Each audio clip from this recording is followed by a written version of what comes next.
Good evening, everyone. Thanks for joining me in this video. This is another security report that has been told Nigeria among all other West African countries. Below Burkina Faso, Mali, Niger, Ghana, Ivory Coast. A country that was once called the Giant of Africa has been on the feet of other African countries. It's so pathetic anyway, but that is an indication of what we have been saying since, that we don't have a place we call a country, okay? Now, Nigeria was hit in West Africa after recording 913 deaths from terror attack in January end report. Don't worry, stay with me. We're going to go into the details for you to understand where this report is coming from. Now, let us begin to expatiate this. The Center of Democracy Development is saying that 913 deaths recorded in Nigeria in January. That has overthrown Gaza and Ukraine. January alone, about 1,000 deaths reported. Now, let me come to tell you from my own findings. I think this Center for Democracy, their report is totally wrong, okay? The reason why I said it's totally wrong because I do report about insecurity going on in Nigeria.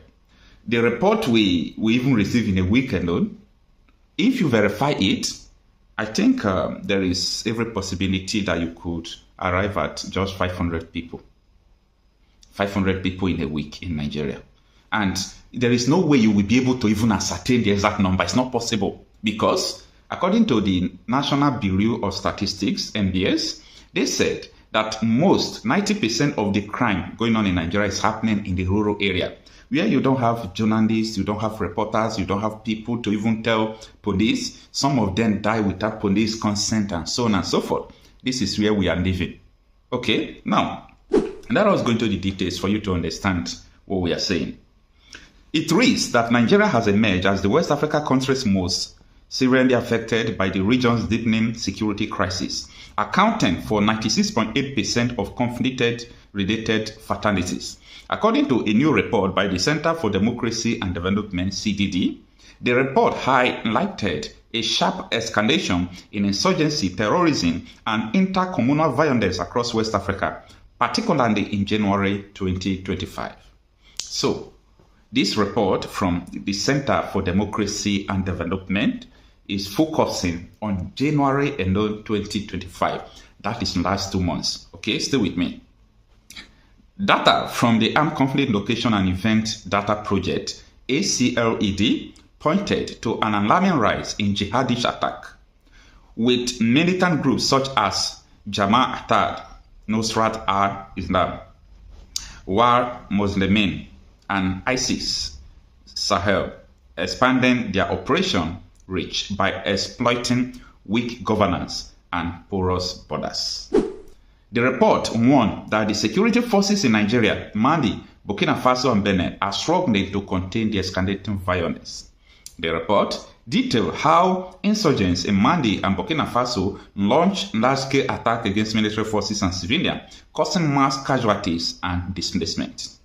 Burkina Faso's northern and eastern region have been particularly hard hit with jihadists overpowering state security efforts. Meanwhile, Mali remained in turmoil as Wagner-affiliated forces and government troops engaged in counter-insurgency operations that had drawn accusations of human rights violations. Benin, that is Benin Republic, once considered relatively insulated from jihadist activities, is now experiencing a worrying spillover of violence from Burkina Faso. The report noted that militant groups have intensified cross-border raids, exposing the country's security vulnerabilities and underscoring the transactional nature of the crisis. Now, if you remember, I'm going to play the video for you. If you remember, that was a week ago, there was a guy from Burkina Faso, and he have stayed in a western Benin Republic, close to Burkina Faso. The report he gave me is what the Sahara Reporters report is just confirming, that Burkina Faso military, that they are chasing all these jihadists, ISWAP, ISIS, Boko Haram, they are chasing them down and they have entered Benin Republic. Okay, now what is the mission of all these jihadists and everything that is going on in Nigeria? Their mission is just simple: to Islamize Nigeria, to Islamize West Africa, They want Islamic rule in all this sub-Saharan Africa. Now, when you look at the Northern Africa, look at it from Algeria, Morocco, Tunisia, Libya, Egypt, all of them practice all this Islamic law. Okay, now this is what they want West Africa as well to join. It's not going to be possible. Everybody has their freedom of association and religion. But it's unfortunate that in Nigeria, the government are aiding them to do that because a lot of them has the same interest. This thing is all about interest. They are being sponsored by people all over the country, but who gave them the initiation? It is Nigeria politicians. We are aware of how they form Boko Haram and so on and so forth, with so many things that has been happening. So Nigeria is the worst that has been hit by all these insurgents. Where are we going from here? If we remain like this from now till June, to the end of this year, everybody in Nigeria must have been hit by these insurgents. This is not a prayer. This is not a wish. But we talk reality out of issues. Everybody in Nigeria must taste this insecurity by December if we did not come together and discuss how we can secure our nations. When I mean our nations, Nigeria comprises of so many nations, so Nigeria can never be one. Okay, every indigenous people must protect their people. If not, forget about all the whole jargons people might speak on the internet. All the whole jargons people might speak, what they forget everything they are telling you. Nigeria is gone and gone forever if urgent step is not being taken. Okay. All right. Thanks for joining us.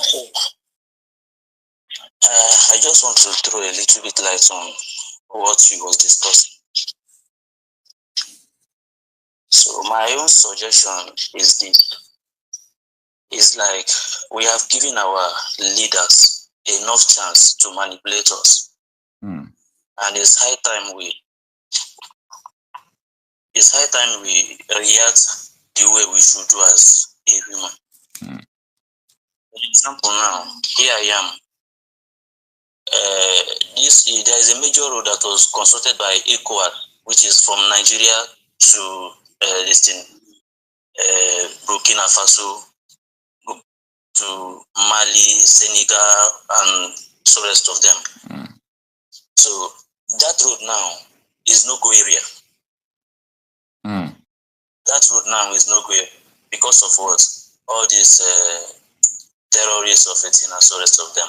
So before, when I came to this country newly, because where I serve is along the road, so you used to see all these cars, as in they used to go to Cotonou, load fuel, load cars, load whatever they want to load, and they will be going to Burkina, Mali, Senegal, and so rest of them. But today, they are no longer using this road because of what? All this Boko Haram of it. So they have closed that border for more than, if I'm not mistaken, for more than 7 years now. So last time there was a lot of soldiers of this republic that they killed that place. They sent them for operation and they killed all of them. So because when they strike at the other side of Burkina will face them with as in what they deserve, and they will run back to this side. Are you getting? So all the time, it's like what this president said. I couldn't remember the name of the president. He said that there are 3 countries in Africa that are sponsoring Boko Haram. One is Nigeria, second is Benin Republic, and third is Djibouti or which country I don't remember. Are you getting? Even though Traore is facing many challenges, they're even trying to assassinate him and the rest of them, but yet those that are seen there are no truth. I think what the man is doing, that he came for betterment of the country. But because the cabals, what they are getting before, they're no longer getting it. That's why they are trying to assassinate him. So coming back to Nigeria, the only solution in Nigeria is division, as the other lady said. When Nigeria is divided, then an Igbo man will hustle to make his home a better place, or to build his home the way he wants it to be. Likewise, Hausa and Yoruba and so of them, as in those that want to divide. Keep somebody in a forced marriage will never solve the problem. And like what the lady said, that they have been sold out, that even if there is their mother that was protesting, that they will not say anything. So, and another thing, if possible, so let me use an example of if it is a Hopo Zodima, Bitamba, that of him, Boy State, Mwifuru or something, or this one that Anambra State, this that is talking nonsense. If you could remember what's happening in Enugu last time, in Uzuani, if I may remember, when Ifeanyi was the governor of Enugu State. When the Fulani came and started slaughtering people and so what did he do when he came? He was crying, saying tears as a man. No man, if that DPO said supposed to buy the man there and show him how the thing that how it is. Are you getting me? But you were putting the head of the gun hitting the man, say what happened. That's not how things should be done now. They are doing this thing now because of what? Very soon now it will be a rainy season and farming will start. To give another panic to our women, our mothers, our farmers, so that they will not go to farm. And with this, they will be telling us that they are the one feeding us. That if they want, they will go with their food, and so we will be starving. Igbo land is not landlocked. We can grow any crop we want to grow in Igbo land. Yeah. We can grow any crop. They think that we are fighting for Biafra is because of oil. Oil is not even in the list of why we are fighting for Biafra. You want a better place where my own opinion will be counting. Where I will be living like I will be living like a human being, not like an animal in the cage. Even some nnamdikanu say this. Even some animals in the cage are far more better than us. Yeah. Even we that used to come, we follow Semebo and so and come back to Nigeria. If we tell you what we are passing through there as an Igbo, you will piss us. Serious. You will be in a taxi like this with the Republic people and some Yoruba or Hausa and so rest of them. When you get to immigration of a checkpoint, they will stop you. They will be asking you, where are you coming from? You will be proud that you are in Nigeria and that you are in your country and so rest of them. And we will be telling them, I'm in Nigeria. And where are you coming from? Benin Republic. Where are you going to? I'm going to Lagos or so place. They will ask you to come down. Serious. Never mention that you are never mention your Igbo name or that you are from East. He will ask you to come down. And if care is not taken, what you will pay there that day, you will regret it. I tell you, severally, I was passing there with my passport, fully stamped and so rest of them. If you show them passport, they will tell you that that's not what they are eating. But they will leave strangers that are together with you, and you will be the one that they will tackle. So it made the thing I didn't go to a stage. I decided not to follow that road again. Instead of following that road, I started following water. How do they follow water? When you get to Cotonou, there's one town that they used to call Cotonou. When you get to Cotonou, there is this road that follows this thing, Owede to close to roundabout. So when you get to that Owede, you will ask Okada that you are going to waterside. They will take you to waterside. You take a boat.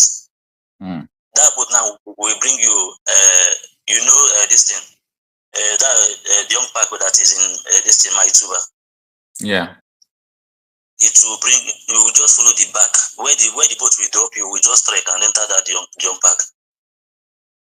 And it's another reason. You understand? All this thing, honestly, we are not happy about it. But my own is like as if to say, Igbo people, as in they are the chosen land that will be slaughtered any day, anytime, anywhere.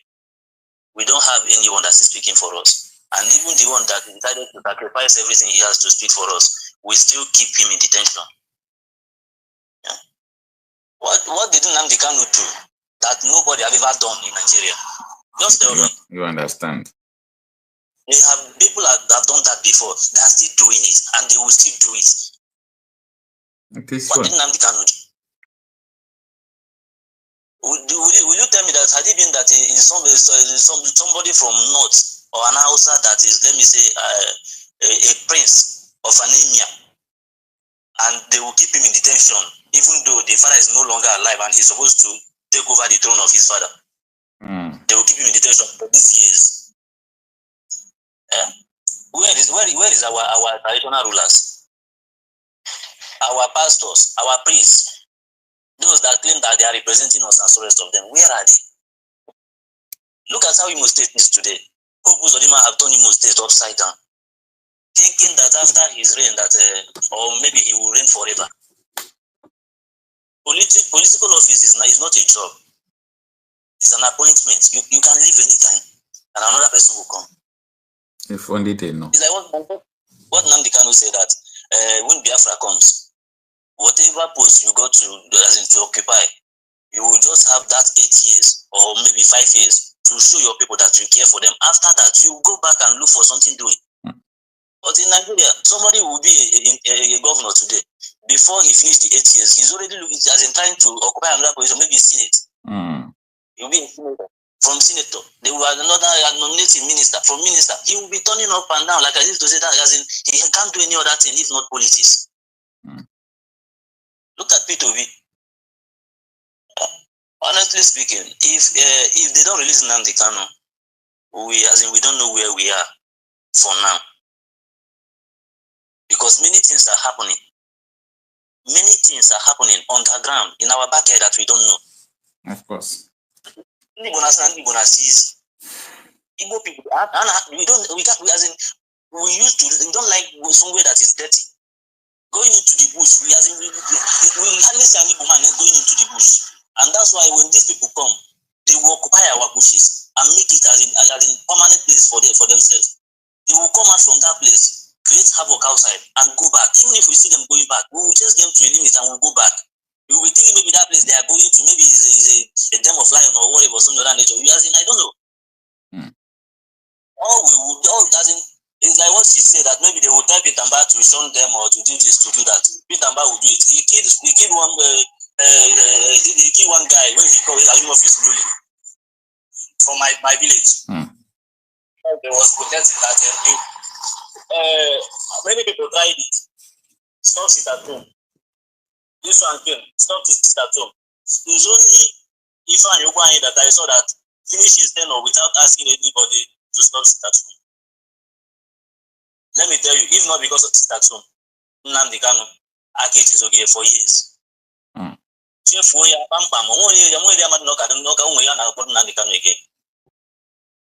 But this sit at home is what used to make people to remember that there is somebody that's in detention because of us.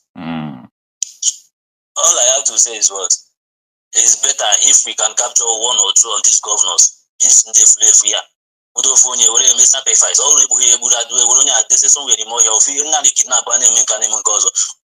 the same thing that those people used to suffer. I'm telling you honestly. This way, my brother. This way.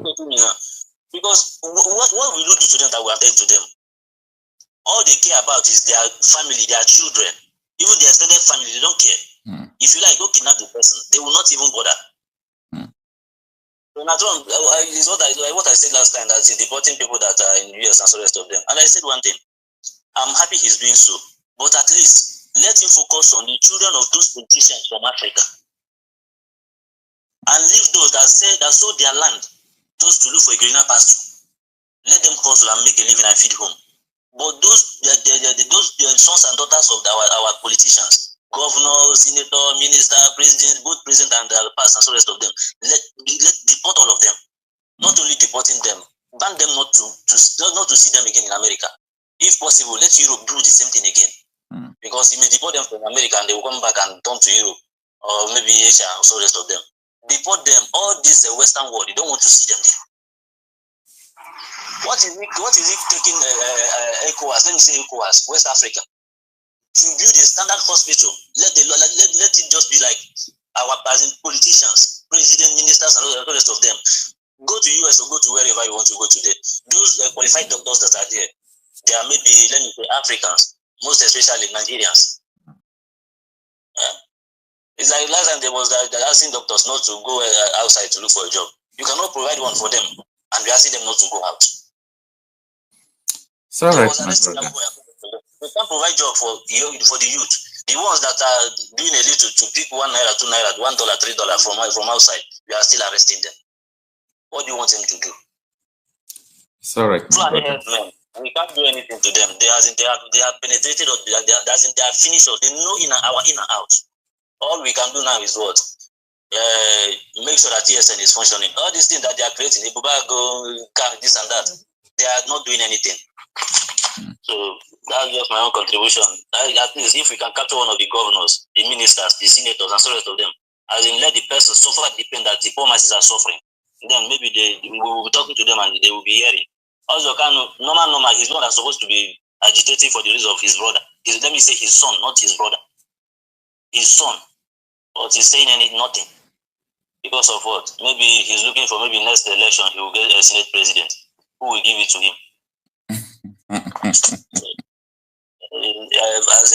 Igbo man, even in my next one, I will still ask God to make me an Igbo man, but honestly, I don't have any say in my life today. It's all right. Thank you so much. So that is just my own contribution, sir. All right. Thank you so much. Have a very nice day. Yeah. All right. I think this is just a live broadcast that is not going to be long. We are going to stop now.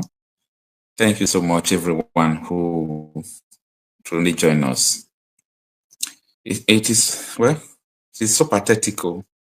It's so unfortunate. And tomorrow we are going to dig deep into the crimes these people have committed against our mothers. And we are going to take swift action. We're not going to allow these things just to go like this, because if not, more and more things will just continue to happen like this, of which we are not going to allow it to happen. Thank you so much, everyone, for joining me this evening.